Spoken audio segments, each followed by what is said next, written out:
আসসালামু আলাইকুম ভাই। ওয়ালাইকুম আসসালাম রাহমাতুল্লাহ। নিকাহ বা রেজিস্ট্রি বিয়ে মসজিদে কোন নিয়মটা ইসলাম অনুযায়ী সঠিক, ইসলামিক দৃষ্টিভঙ্গি থেকে বলেন। বোন, আপনি প্রশ্ন করলেন যে নিকাহ বা রেজিস্ট্রি বিয়ে কোন নিয়মটা ইসলাম অনুযায়ী সঠিক। ইসলাম ধর্মের কথা যদি বলতে হয়, ইসলাম অনুযায়ী সঠিক নিয়মে বিয়ে সেটা নিকাহ আছে পবিত্রকরণ এবং সহিহ হাদিসে। তার মানে যাদের বিয়ে হবে সে ছেলে আর মেয়ে থাকবে, আরেকজন লোক থাকবে যে নিকাহ পড়াবে। এমন না যে তাকে মৌলানা হতে হবে, হলে ভালো আলহামদুলিল্লাহ, এমন না যে হতেই হবে। আরো নিয়ম আছে, দুজন সাক্ষী থাকতে হবে মিনিমাম। একজন সে মেয়েকে জিজ্ঞেস করবে তুমি কি এই ছেলেকে স্বামী বলে মানছো, দেন মোহর এত। মেয়ে বলবে কবুল, ব্যাস ছেলেকে জিজ্ঞেস করা হবে, সে বলবে হ্যাঁ। এখানে সম্মতিটা গুরুত্বপূর্ণ। মিয়া বিবি রাজি তো কে আকার আগে কাজী। ছেলে মেয়ে যদি রাজি থাকে অবশ্য আগে দেনমোহর ধার্য করতে হবে, তবে কোনো সীমা নেই কম বা বেশি। এটা স্বামীর সামাজিক অবস্থানের উপর নির্ভর করবে। কোরআনের একটা আয়াত হতে পারে, এরকম আরো আছে। তবে ইসলামিক নিয়মে একটা ছেলে আর একটা মেয়ে বিয়ে করতে চাইলে দুজন সাক্ষী থাকতে হবে, একজন তাদের জিজ্ঞেস করবে আর লিখে রাখবে। এখন রেজিস্ট্রি বিয়ের ব্যাপারে যদি বলতে হয়, ইসলাম অনুযায়ী শুধু নিকাহ হলে সেটা যথেষ্ট। যদি ইসলামিক শরিয়ার ব্যাপারে বলেন তবে দেশের আইন অন্যরকম হতে পারে। যদি দেশের আইনটা ইসলামিক শরিয়ার বিরুদ্ধে না যায় তাহলে মেনে চলেন। এখন দেশের আইন বলছে আপনি যে ধর্ম মেনে চলেন, হোক হিন্দুইজম, খ্রিস্টান ধর্ম বা ইসলাম, যদি বিয়ে করেন আমরা মেনে নেব, তবে আমাদের জানাবেন। এখন ভারতে যখন কোনো নিকাহ সম্পন্ন হচ্ছে সেটা উর্দুতে লেখেন অথবা অন্য যে কোনো ভাষায়, বেশিরভাগ ক্ষেত্রে উর্দু, ইংরেজিতেও হতে পারে, অথবা আপনার প্রদেশের ভাষায় লিখে রাখবেন আর সরকারের কাছে পাঠাবেন রেজিস্ট্রেশনের জন্য। এটা পুরোপুরি হালাল, এটা ইসলাম অনুযায়ী ফরজ না, তবে ভারত সরকারের আইনে এটা ফরজ, এটা ভালো। আর ইসলামে এটা হয়তো মুস্তাহাব। এমন না যে রেজিস্ট্রি না করলে স্বামী স্ত্রী নন, মুস্তাহাব মানে করলে ভালো। দেশের আইন কেন মানবেন না যদি শরিয়া বিরোধী না হয়? তাহলে নিকাহ হওয়ার পরে রেজিস্ট্রেশন করা, যে নিকাহ পড়িয়েছে বা অন্য কেউ সরকারের কাছে গিয়ে বলতে পারে এরা এখন স্বামী স্ত্রী, যাতে আগামীকাল পাসপোর্ট করতে যান স্বামীকে স্ত্রীকে, এজন্য রেজিস্ট্রেশন। এখানে আরো একটা ব্যাপার, হয়তো আপনি এটাও জানতে চাচ্ছিলেন, তবে শব্দটা আপনি ভুল বলেছেন, সেটা হচ্ছে কোর্ট ম্যারেজ।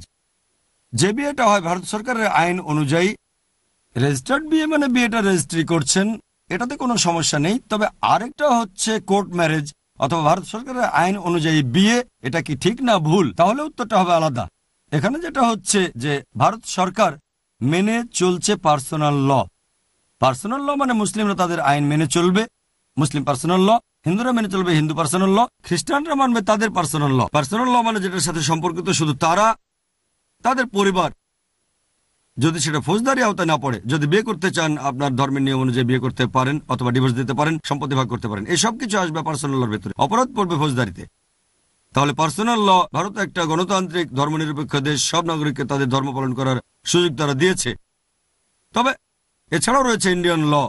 এখন যদি বলে যে আমি বিয়ে করতে চাই কোর্টে, মানে কোর্ট ম্যারেজ, কোর্ট ম্যারেজে ভারত সরকারের নিজস্ব আইন আছে, ইসলামের নিজস্ব আইন আছে, হিন্দুদের আছে, খ্রিস্টান ধর্মেও আছে, পার্সি ভালো, ভারত সরকারের নিজস্ব আইন আছে। তাহলে ভারত সরকারের আইনেও বিয়ে করতে পারেন। তবে যখন সরকারের আইন অনুযায়ী বিয়ে করবেন সেটা ইসলামিক হবে কি না আমি বলবো এটা কুফরি।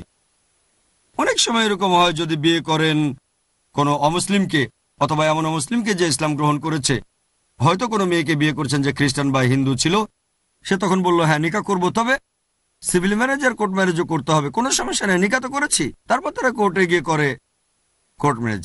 এখানে আমাদের বুঝতে হবে যে কোনো আইনে বিয়ে করতে পারেন, তবে যদি করেন কোর্ট ম্যারেজ, ভারতীয় কোর্টের আইন সবার উপরে।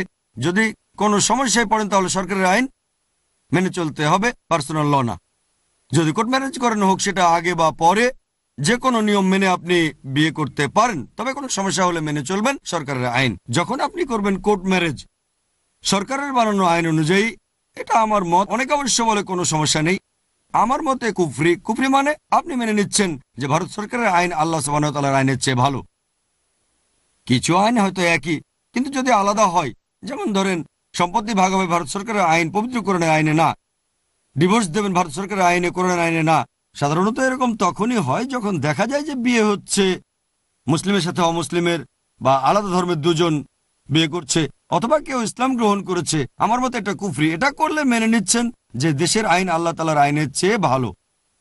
এখন ভারতের ব্যাপারে যদি বলতে হয়, আমি ভারত সরকারের এমন কোনো আইনের কথা জানি না যেটা মুসলিমদের কোনো হারাম কাজ করতে বাধ্য করেছে, অথবা এমন কাজে বাধা দিচ্ছে যেটা করা হচ্ছে ফরজ। তাহলে একজন মুসলিম ইন্ডিয়ান হওয়ার পাশাপাশি ভালো মুসলিমও হতে পারে। আপনাকে অপশন দিতে পারে অ্যালকোহল খেতে চাইলে খেতে পারেন, না চাইলে খাবেন না। অ্যালকোহল পান করতে বাধ্য করছে না।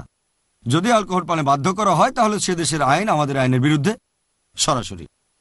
সরকারি আইন নামাজের অনুমতি দিয়েছে, বলছে না যে নামাজ পড়া যাবে না ইসলামী নিয়মে, বললে সেটা হারাম। তাহলে ভারতীয় আইনের কথা যদি বলতে হয় আর সংবিধান, আমি ভারত সরকারের এমন কোনো আইনের কথা জানি না যেখানে মুসলিমদের কোনো হারাম কাজ করতে বাধ্য করা হচ্ছে অথবা এমন কাজে বাধা দিচ্ছে যেগুলো ফরজ। হয়তো অপশন দিচ্ছে করতে পারেন, সেটা আপনার পছন্দ। তাই একজন মুসলিম ভারতীয় হয়েও সে একজন ভালো মুসলিম হতে পারে। অনেক দেশে তাদের আইন মেনে বিয়ে করতে হবে, যেমন দক্ষিণ আফ্রিকা, আমেরিকা, সেখানে নিকাহ গ্রহণযোগ্য না।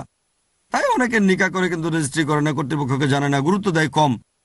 কিন্তু যদি তাদের জানান যে আমরা আইনসম্মত স্বামী স্ত্রী, তাহলে ইসলামিক শরিয়া মেনে চলতে পারবেন না। ভারতে আমরা যে স্বাধীনতা পাই হয়তো অন্য পৃথিবীর কোনো দেশে পায় না। সেজন্য যদি এভাবে আমাকে জিজ্ঞেস করেন কোর্ট ম্যারেজ করলে আমার মতে এটা হারাম, আমি পরামর্শ দেব কোর্ট ম্যারেজ করবেন না। ইসলামী নিকাহ করেন, যখনই কোর্ট ম্যারেজ করবেন সেটা কুফরি। তাহলে মেনে নিচ্ছেন যে দেশের আইন আল্লাহ সুবহানাহু ওয়া তাআলার আইনের চেয়ে ভালো। আশা করি উত্তরটা পেয়েছেন। আসসালামু আলাইকুম।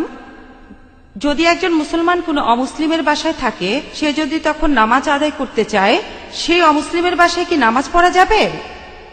সেখানে নামাজ পড়ার নিয়মটা কি?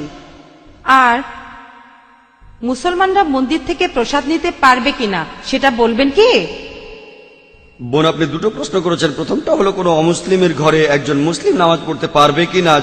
যদি সেই ঘরে কোনো সমস্যা না থাকে, যদি আপনার সামনে কোনো মূর্তি না থাকে, যদি আপনার নামাজ পড়ার জায়গাটা পরিষ্কার থাকে, আপনি তাহলে নামাজ পড়তে পারেন। আমাদের প্রিয় নবী মুহাম্মদ সাল্লাল্লাহু আলাইহি ওয়াসাল্লাম বলেছেন, এটা আছে সহিহ বুখারীতে প্রথম খণ্ড বুক অফ সালাত, যে পুরো পৃথিবী একটা মসজিদ বিশ্বাসীদের জন্য।